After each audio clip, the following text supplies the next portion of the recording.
नमस्कार दोस्तों, स्वागत है आपके अपने YouTube platform learn with fun Ravi Gupta में। दोस्तों आज हम चर्चा करते हैं चेरी ब्लॉसम के बारे में, क्योंकि चेरी ब्लॉसम इस वक्त न्यूज़ में जोरों शोरों से दिखाया गया है। हाल ही में भारत में सकुरा, जिसे चेरी ब्लॉसम भी कहते हैं, की नई प्रजाति की खोज की गई है। ये नई प्रजाति भारतीय राज्य मणिपुर में खोजी गई है। चेरी ब्लॉसम अथवा सकुरा जापान का राष्ट्रीय पुष्प यानी नेशनल फ्लावर है। चूँकि यह फूल भारत की नेटिव स्पीसीज नहीं मानी गई है, इसलिए भारत के मणिपुर में इसकी नई प्रजाति की खोज के साथ ही भारत सकुरा मैप में शामिल होने वाला 28वां देश है। इसका मतलब यह है कि भारत सहित 28 देशों में यह फूल पाया जाता है।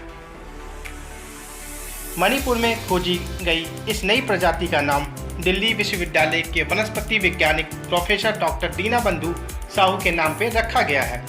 इसका नाम प्रिनस दीनबंधु रखा गया है और ऐसा इसलिए कि सन 2016 में डॉक्टर साहू ने ही भारत के पहले चेरी ब्लॉसम फेस्टिवल का आयोजन शिलांग में कराने की योजना बनाई थी।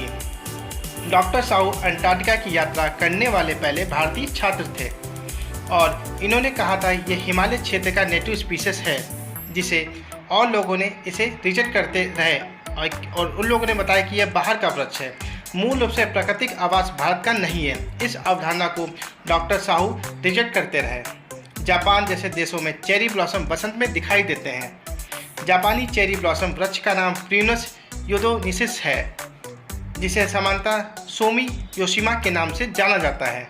उत्तर पूर्वी भारत मुख्यतः शिलांग में चेरी ब्लॉसम का वैज्ञानिक नाम प्रिनस सोरासाइट्स है और इसे जंगली हिमालय चेरी ब्लॉसम इन एंटम के नाम से भी जाना जाता है।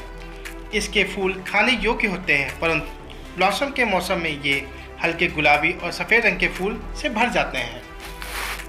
चेरी ब्लॉसम फेस्टिवल, जिसे जापान में सकुरा फेस्टिवल के नाम से जाना जाता है, हर साल अप्रैल में आयोजित किया जाता है। लेकिन मणिपुर में जो नई खोज की गई है उसके बारे में यह कहा जाता है नवंबर में ही इसके फूल खिल जाते हैं। ऑस्ट्रेलिया, कोरिया, चीन, अमेरिका और कुछ अन्य देश त्यौहार मनाते हैं जो स्थानीय अर्थव्यवस्था पर सकारात्मक प्रभाव पैदा करने में मदद करते हैं।